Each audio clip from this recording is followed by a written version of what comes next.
कई दिनों से मध्य गुजरात के लोगों को सीधी गोवा की फ्लाइट का इंतजार था, जो आखिरकार पूरा हो गया है। आज से गुजरात के वडोदरा से गोवा की डायरेक्ट फ्लाइट शुरू कर दी गई है। वडोदरा एयरपोर्ट से फ्लाइट गोवा तक उड़ान भरेगी। वडोदरा की सांसद रंजनबेन भट्ट के प्रयासों से उड्डयन मंत्रालय ने वडोदरा से सीधी गोवा तक की फ्लाइट शुरू कर दी है, जिससे वडोदरा से गोवा जाने के इच्छुक लोगों को हवाई यात्रा की सुविधा मिल पाएगी। वडोदरा से गोवा की फ्लाइट शुरू होने पर लोगों ने खुशी जताई। हम खंभात में रहते हैं, हमको अहमदाबाद जाने पड़ते हैं कि गोवा की फ़्लाइट के लिए। हम अभी वडोदरा से शुरू होती है तो हमको बहुत अच्छा लगता है। हमको ट्रैवलिंग ओछा करना पड़ता है। पहले कैसा था कि अहमदाबाद से ट्रैवलिंग करना पड़ता था, तो यहाँ से वो बाई रोड ट्रैवलिंग करना पड़ता था और वो उसमें ज़्यादा टाइम लगता था। जे गोवा जाने के लिए जितना फ़्लाइट टाइम नहीं लेती थी उतना तो वो ट्रैवलिंग में ले लेता था। और दूसरा क्या है कि दूसरा ऑप्शन ये था कि का तो रेलवे में क्या दूसरा कोई परिवहन मार्ग चूज़ करके जाना पड़ता था, उसमें से ज़्यादा दिक्कत होती थी। इसीलिए ये शुरू होके अच्छा काम है कि यात्रिकों को ओछी तकलीफ होती है। इसीलिए फर्स्ट टाइम फ्लाइट में बैठी, बहुत एक्साइटेड हूँ कि यहाँ से अभी केक कट किया, रिबन कट किया। आई एम वेरी एक्साइटेड, बहुत मज़ा आएगा। सबको भी ट्रैवल करना चाहिए, 1.5 घंटे का टाइम ही है तो सब जाना चाहिए, बहुत मज़ा आएगा इसमें। और इजीली ट्रैवल टाइम भी आपका बचेगा और इजीली आप पहुँच भी जाएंगे। आपकी पहली जर्नी है और आपके हाथों केक काटे गए, कितनी खुशी मिली? बहुत खुशी हूँ, इतनी खुशी है कि मैं एक्सप्लेन नहीं कर पाई कि क्या बोलूँ मैं आप लोगों को, इतनी खुशी हो रही है मुझे। वडोदरा गोवा की फ्लाइट सोमवार, शुक्रवार और रविवार को सुबह 11:10 पर वडोदरा एयरपोर्ट पर आएगी और 11:40 पर वडोदरा एयरपोर्ट से रवाना होगी। इस फ्लाइट का बुकिंग 5,500 रुपये से शुरू हुआ था, जो 8,461 रुपये तक पहुंच गया है। फ्लोटिंग रेट के चलते किराए में बढ़ोतरी हुई है। बड़ौदा से गोवा की ये फ्लाइट का जो पहला दिन है, बहुत अच्छे दिन के हिसाब से ने शुरुआत किया है। फ्राइडे है, संडे है और मंडे, ये 3 दिन वीक में जाने वाली ये फ्लाइट है। और हमारे माननीय सांसद श्रीमती रंजनबेन, जिनके माध्यम से ये शुरुआत हुई है, मैं उनको और उनकी पूरी टीम को बहुत बहुत अभिनंदन देता हूँ। गोवा जाने के लिए आपको अहमदाबाद या सूरत से आपको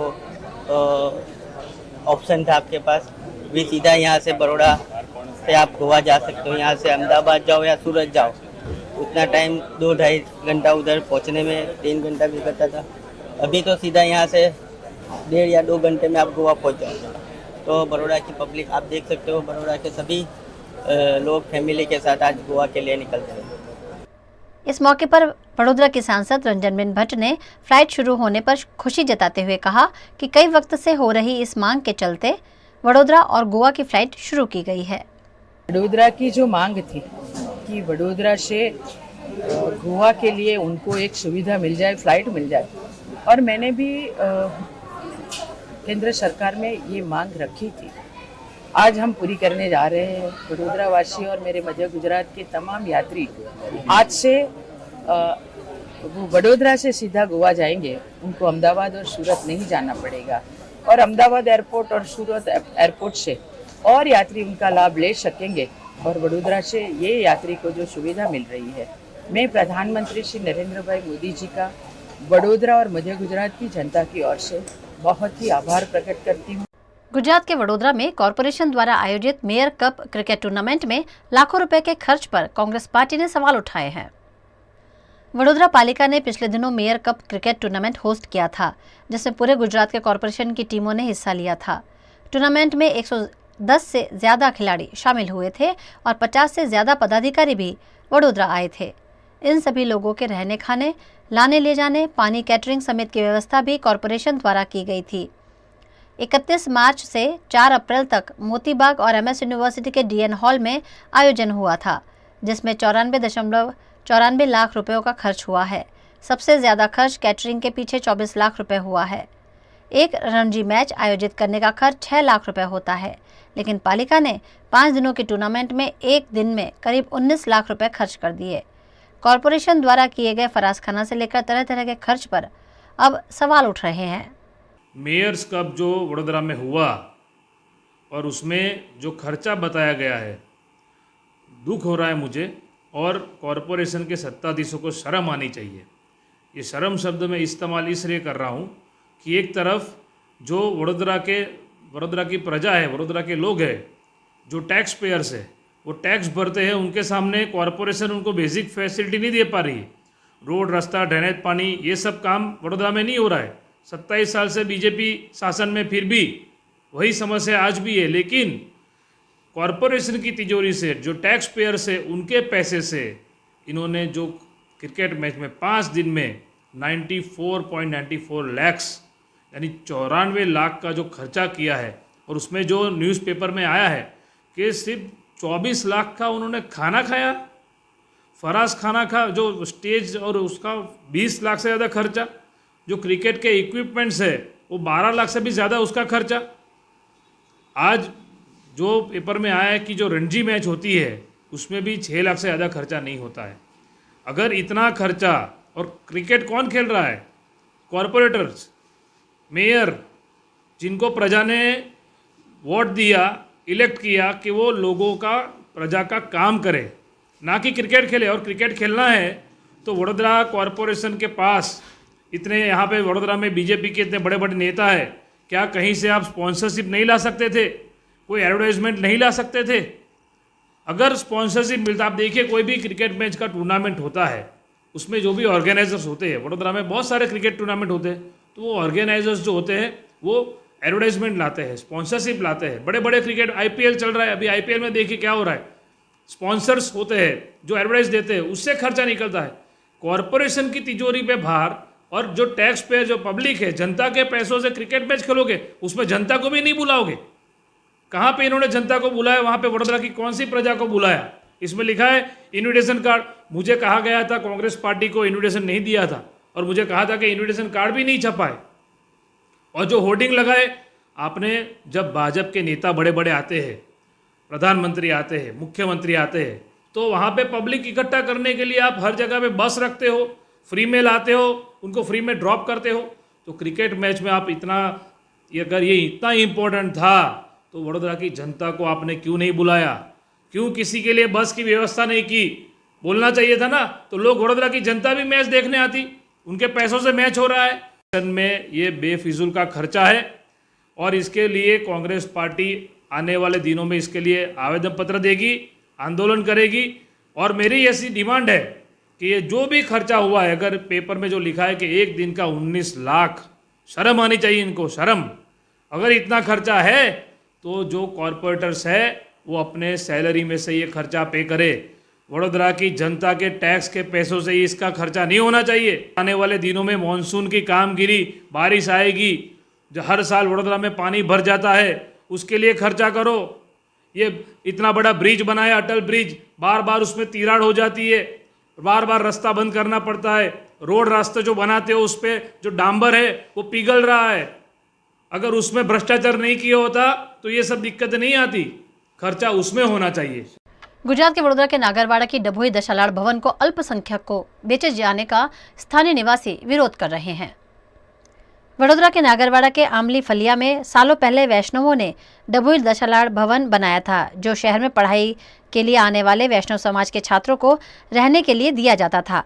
बाद में भवन का इस्तेमाल सामाजिक कार्यों के लिए होने लगा, लेकिन अब ये भवन अल्पसंख्यक समुदाय के व्यक्ति को बेच दिया गया है, जिसका बड़ी संख्या में महिलाओं ने विरोध करते हुए कलेक्टर कार्यालय में आवेदन पत्र दिया।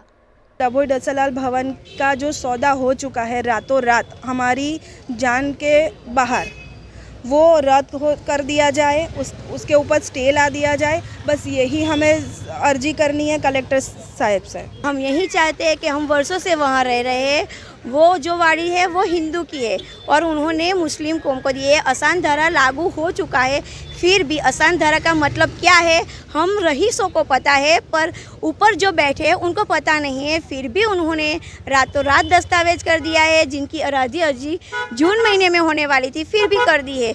तो हम यही चाहते हैं कि वो दस्तावेज रद्द हो जाए और हमें आसान धारा क्या है वो हम समझते हैं तो वो भी समझ जाए बस। गुजरात के भरूच के वागरा में केमिकल युक्त पानी पीने से 35 जितने ऊंट की मौत हो गई है। भरूच के वागरा तालुका के चांचवेल गांव में अचानक बड़ी संख्या में ऊंट की मौत से हड़कंप मच गया है। वहीं कई ऊंट मरने की कगार पर हैं, जिन्हें अगर इलाज मिले तो उनकी जान बच सकती है। दरअसल पशुपालक रहमान अल्लाह रखा अपने 75 जितने ऊँटों को पानी पिलाने चांचवेल गाँव में तालाब ले गए थे, लेकिन ये पानी केमिकल वाला था, जिसके पीते ही 35 ऊँट तड़प तड़प कर मर गए। ये केमिकल ओएनजीसी की लाइन से लीकेज हुआ होने का अंदाजा लगाया जा रहा है। મારા દાદા પણ અહીંયા ગુજરી ગયા, મારા બાપ અહીંયા ગુજરી ગયા અને આજે અત્યારે 67 વર્ષ મારી ઉંમર થઈ છે. અમે અહીંના અહીં છે, પણ આ જે બનાવ બન્યો તે ઓએનજીસીના ઓઇલ તૂટવાના કારણથી આ અમારા ઊંટ મરી ગયા છે. મારા 30 થી 35 ઊંટ મારા મરી ગયા છે. હજુ જે રહ્યા છે જીવતા તેમની જીવવાની કોઈ શક્યતા નથી. જો ડૉક્ટરોની ટીમ આવી જશે ને દવા આપશે તો ઠીક, નહીં તો બચવાની કોઈ શક્યતા નથી. અમે ઊભા છે, અમારી પાછળ જે ઓઇલ દેખાય છે અત્યારે તે ઓઇલની અંદર એ ઊંટ આરોટે તોય ઊંટ મરી જાય.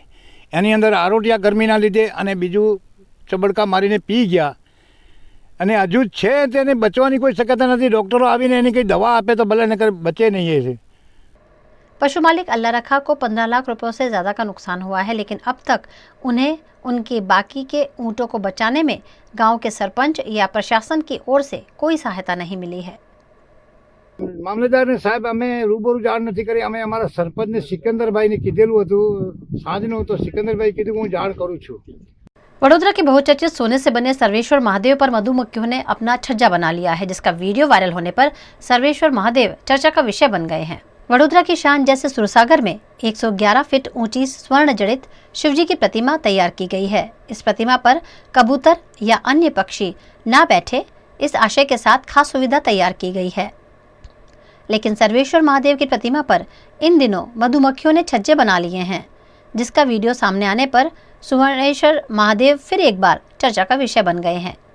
शिवजी की प्रतिमा के दाहिने हाथ पर मधुमक्खियों ने अपना घर बनाया है, जिसका वीडियो सामने आने पर अब लोग अचंभित होकर सर्वेश्वर महादेव को देखने के लिए पहुंच रहे हैं। घटना की जानकारी पाकर महादेव जी को सोने से सुवर्ण जड़ित बनाने वाले विधायक योगेश पटेल भी मौके पर पहुंचे और उन्होंने कहा कि शिवजी के त्रिशूल वाले हाथ में मधुमक्खियों ने छज्जा बना लिया है। इससे प्रतिमा को कोई नुकसान नहीं होगा, लेकिन छज्जा कैसे दूर करना है उस पर हम चर्चा कर रहे हैं।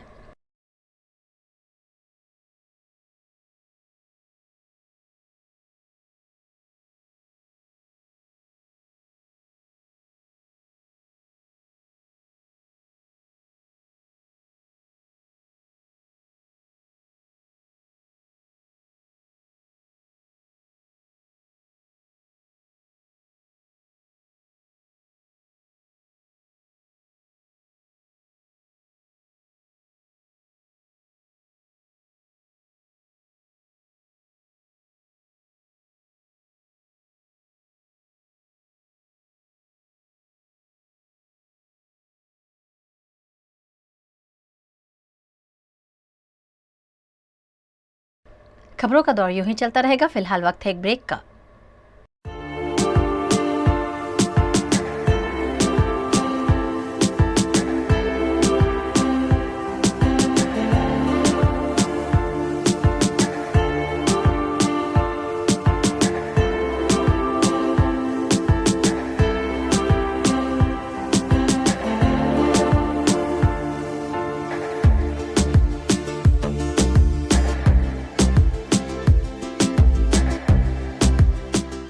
भारत ले रहा है इलेक्ट्रिक अंगड़ाई। क्यों ना हम साथ चले, साथ चले, साथ बढ़े, साथ बढ़े, देश मेरे, देश मेरे। देश को ले जाए नई दिशा की ओर। आपका जॉय, भारत का जॉय। વડોદરાના ઘણા વિસ્તારો જેમ કે અકોટા, માંજલપુર, અલકાપુરી, મકરપુરા વગેરે વગેરે વિસ્તારોના લોકો ચિંતામાં છે। આ ચિંતાનું કારણ છે વડોદરાના લોકોમાં વધતી ઈર્ષા। જી હા, અને આ ઈર્ષાનો સ્ત્રોત છે તરસાલી એરિયામાં આવેલ રેઝિડેન્શિયલ પ્રોજેક્ટ દર્શનમ પ્લેસ। ઘણી બધી એમિનિટીઝથી ભરપૂર આ 2 અને 3 BHK પ્રોજેક્ટ બની ગયો છે નવા ઘર શોધવાવાળા લોકો માટે એક અનોખો અવસર।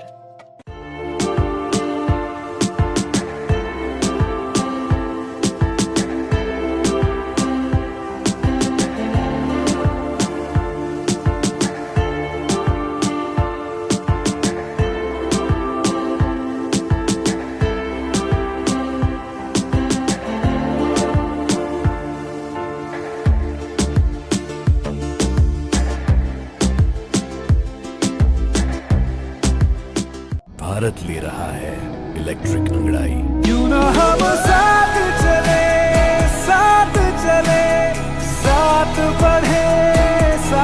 बढ़े देश मेरे देश को ले जाए नई दिशा की ओर। आपका जॉय, भारत का जॉय। वडोदरा के खंडेराव मार्केट में व्यापारियों द्वारा किए जाते कचरे को मशीन में डालकर खाद बनाया जा सकता है, जिसके इस्तेमाल की प्रेरणा व्यापारियों को दी गई।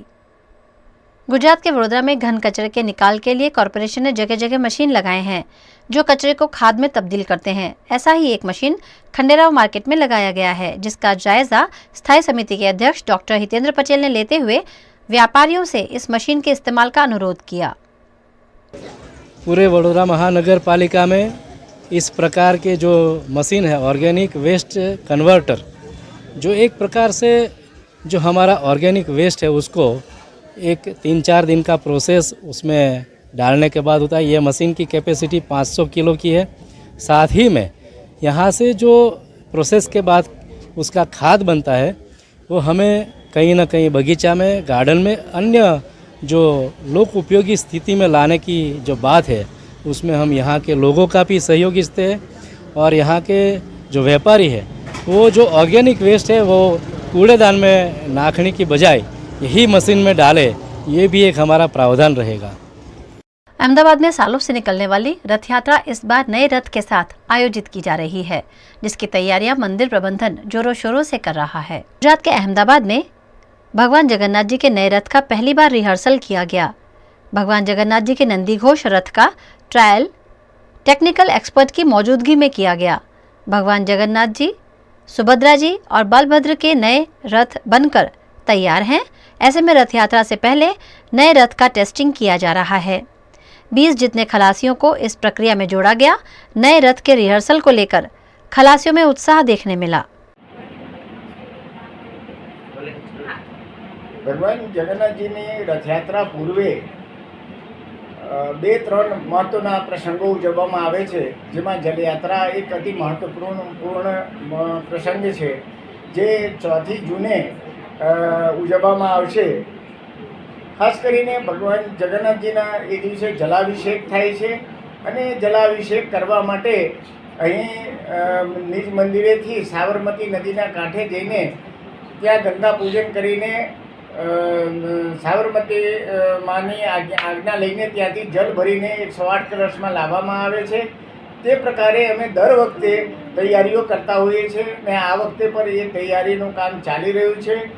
અને જલયાત્રાના દિવસે ષોડશોપચાર ભગવાનના પૂજન વિધિ કરીને મોસાળ મોકલવામાં આવે છે। એ પરંપરાગત જે વિધિ છે એ કરવામાં આવશે।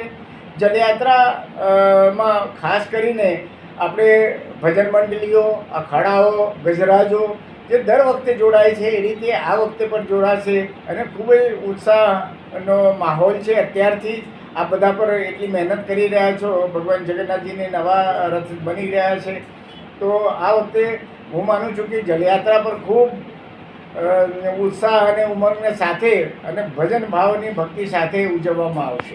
गुजरात के वडोदरा की प्लास्टिक कंपनी में लगी आग ने देखते ही देखते बड़ा रूप धारण कर लिया, जिससे मौके पर अफरा तफरी देखने मिली। वडोदरा की हद में आने वाले वरनामा निकट की कंपनी में भीषण आग लग गई। नेशनल हाईवे से नजदीक पॉलीटेक प्लास्टिक कंपनी में लगी भीषण आग से अफरा तफरी मच गई। प्लास्टिक वेस्ट के कचरे में लगी आग से मौके पर हड़कंप मच गया। वडोदरा के 6 फायर दस्ते आग बुझाने के लिए मौके पर पहुंचे। कड़ी मशक्कत से आग पर काबू पाया गया। आग लगने की वजह का पता नहीं चल पाया है। हादसे में कोई हताहत नहीं हुआ, लेकिन कंपनी मालिक को काफ़ी नुकसान हुआ है। વરનામા પાસે NH8 પાસે પોલીટેક પ્લાસ્ટિક નામની કંપની છે। એ પોલીટેક પ્લાસ્ટિક જે પ્લાસ્ટિકને રિપ્રોસેસ કરે છે એવી કંપની છે અને એના વેસ્ટેજના એક મટીરિયલમાં અત્યારે ફાયર હતી। ફાયરની 6 થી વધારે ગાડીઓ અત્યારે સ્થળ પર છે અને ફાયર ફાઇટિંગ ચાલી રહ્યું છે। आधुनिक भारत के सबसे पहले सुधारक माने जाते राजा राम मोहन रॉय की जन्म जयंती पर वडोदरा कॉरपोरेशन द्वारा पुष्पांजलि का कार्यक्रम आयोजित किया गया। राजा राम मोहन रॉय आधुनिक भारत के पुनर्जागरण के जनक और एक अथक समाज सुधारक थे, जिन्होंने भारत में ज्ञानोदय और उदार सुधारवादी आधुनिकीकरण के युग की शुरुआत की। राजा राम मोहन रॉय का जन्म 22 मई 1772 को बंगाल के राधानगर में एक रूढ़िवादी ब्राह्मण परिवार में हुआ था। उनके विचारों से उन्होंने भारत में बड़ा बदलाव लाया था। आज उनकी जन्म जयंती के मौके पर वडोदरा महानगर पालिका द्वारा चकली सर्कल निकट स्थित उनकी प्रतिमा पर पुष्पांजलि का कार्यक्रम आयोजित किया गया। इस मौके पर वडोदरा महानगर पालिका की डिप्टी मेयर नंदा जोशी, कांग्रेस के विपक्ष नेता अमीर रावत समेत के नेताओं की उपस्थिति रही। उन्होंने अनेक प्रकार की भाषाओं का अभ्यास किया था।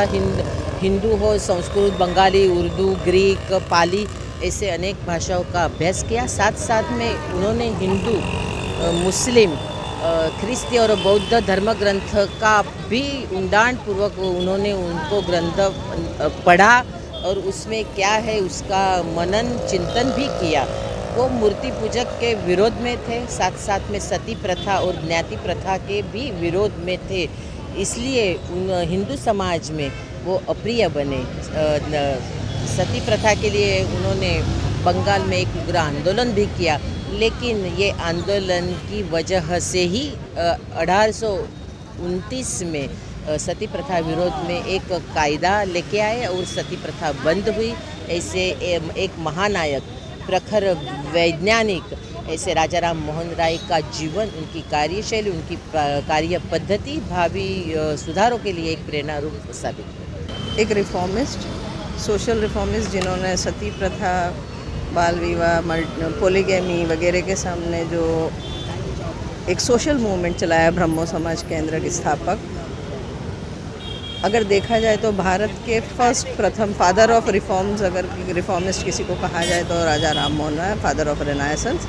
आज उन्हें शत शत नमन करते हैं और उन्होंने जो रिफॉर्म्स सूचित किए हैं समाज के लिए, वो रिफॉर्म्स में सामाजिक एकता, कास्टिज्म के विरुद्ध जो उन्होंने झुंबेश चलाई थी, उसी को फॉलो करके उन्हें श्रद्धांजलि। देश में बेटी बचाओ बेटी पढ़ाओ के आंदोलन को बल देते हुए वडोदरा की निशिता राजपूत बच्चियों को पढ़ा लिखा कर आत्मनिर्भर बना रही हैं। गुजरात की संस्कारी नगरी वडोदरा में सामाजिक कार्यकर्ता निशिता राजपूत पिछले 13 सालों से गरीब और जरूरतमंद बच्चियों को दाताओं के सहयोग से पढ़ाने का उम्दा कार्य कर रही है। इस बार भी उन्होंने 10,000 बच्चियों की 1 करोड़ स्कूल फीस भरने का लक्ष्य तय किया है।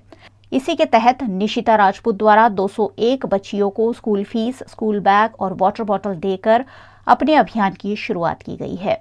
निशिता राजपूत पिछले कई सालों से इसी तरह जरूरतमंद बेटियों को पढ़ाकर उन्हें आत्मनिर्भर बना रही हैं।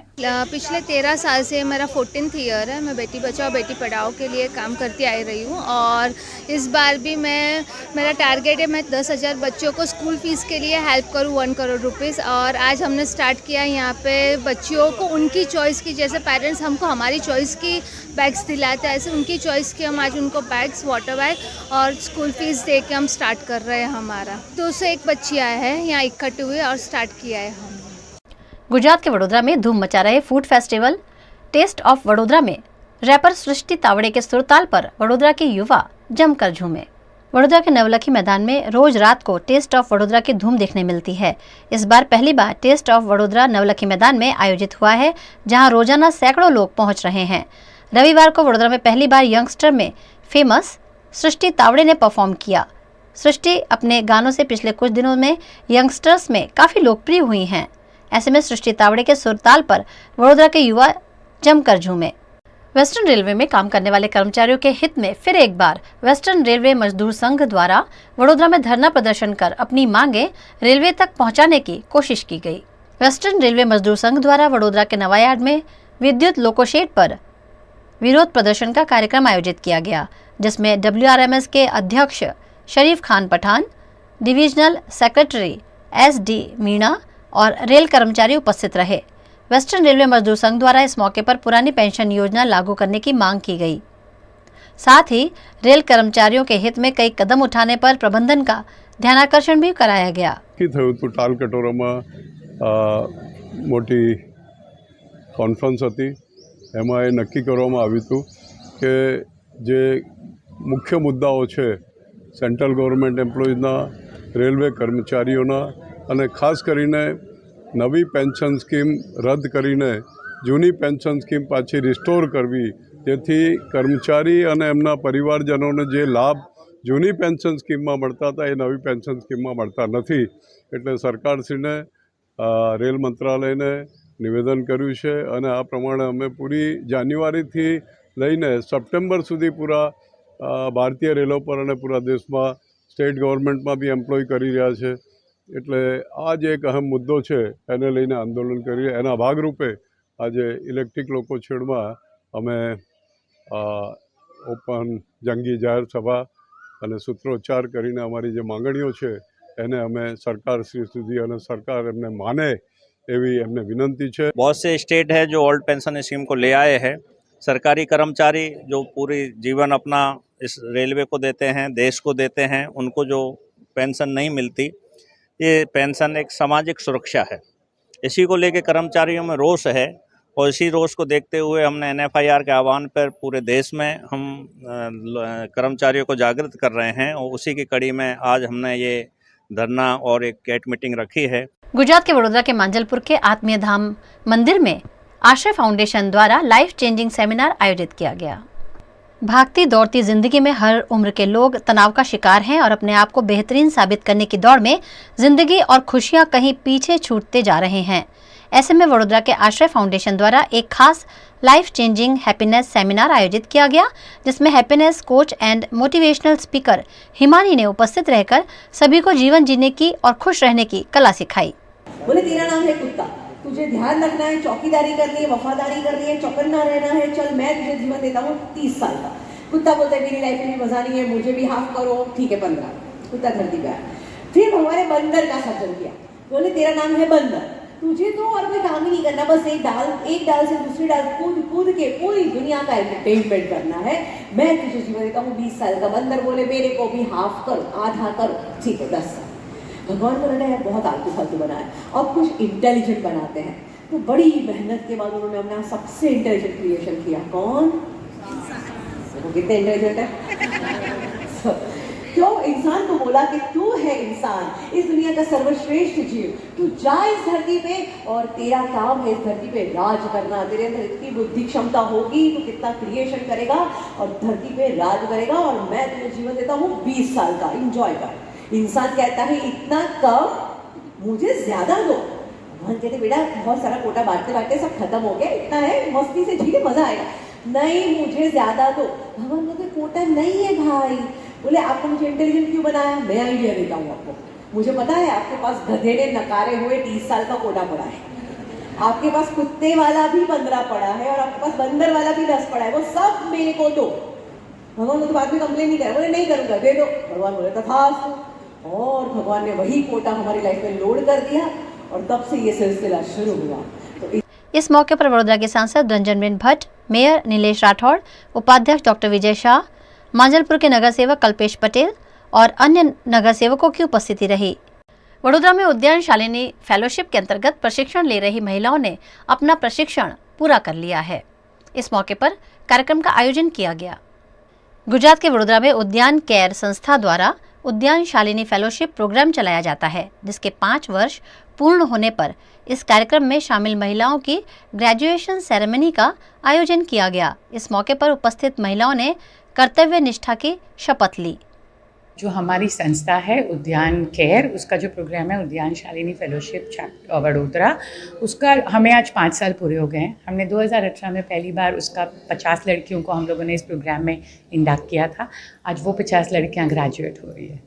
तो आज का दिन हमारे लिए बहुत बड़ा है। हमारा उद्देश्य यही था कि हम इन लड़कियों को वर्ल्ड रेडी करें, इंडिपेंडेंट बनाएं, कॉन्फिडेंट बनाएं, सो दैट वो आगे चल के अपनी फैमिलीज़ में, अपनी सोसाइटी में एक बहुत ही अच्छी ज़िंदगी जी सकें। लोगों के लिए मैं एक मैसेज कहना चाहूँगी कि जब हम एक बच्चे को पढ़ाते हैं, एक लड़की को पढ़ाते हैं, तो वो एक लड़की के साथ पूरी एक फैमिली, उसके साथ एक पूरी सोसाइटी, एक पूरी कम्युनिटी बदल सकती है। सो मैं लोगों से यही रिक्वेस्ट करना चाहूँगी कि जितने लोगों को इस प्रोग्राम के बारे में पता चले, हमारे से या कहीं से भी, वो प्लीज़ हमसे जुड़े। वो अपना मेंटोर बन के इन लड़कियों की ज़िंदगी बदल सकते हैं, वो हमारे डोनर्स बन सकते हैं। अगर वो ट्रेनर्स हैं तो ट्रेनर्स बन के वो हमारे बच्चों को पर्सनालिटी के क्लासेस करा सकते हैं। सो इधर बहुत कुछ है जहाँ हमें हेल्प सोसाइटी कर सकती है, और हम चाहते हैं कि जितने लोगों को इस प्रोग्राम के बारे में पता चले वो हमें कांटेक्ट करें, वो हमसे जुड़े और हमारे इस प्रोग्राम को आगे बढ़ाने में मदद करें। जहाँ पे हमारी शालिनीज़ हैं, हमने शालिनी बोलते हैं, वो ग्रेजुएट हो रही है, वो हमने 5 साल मेहनत करके उनको प्रिपेयर किया है। सो हमारी आज उनसे यही आशा है कि वो आगे जाके मेंटर दीदी का रोल प्ले करे और आने वाली जनरेशन में अपनी जैसी और 50 लड़कियों को गाइड करे और मेंटर दीदी बने। वीएनएम टीवी की खबरें अब आप यूट्यूब, फेसबुक, इंस्टाग्राम के अलावा ओटीटी प्लेटफॉर्म्स पर भी लाइव देख सकते हैं। डेली हंट, जियो टीवी, वोडाफोन टीवी पर 24 घंटे वीएनएम टीवी आपके लिए उपलब्ध है, तो देखते रहिए VNM TV. VNM news room से आज बस इतना ही। कल फिर मुलाकात होगी, तब तक के लिए इजाजत दीजिए। नमस्कार।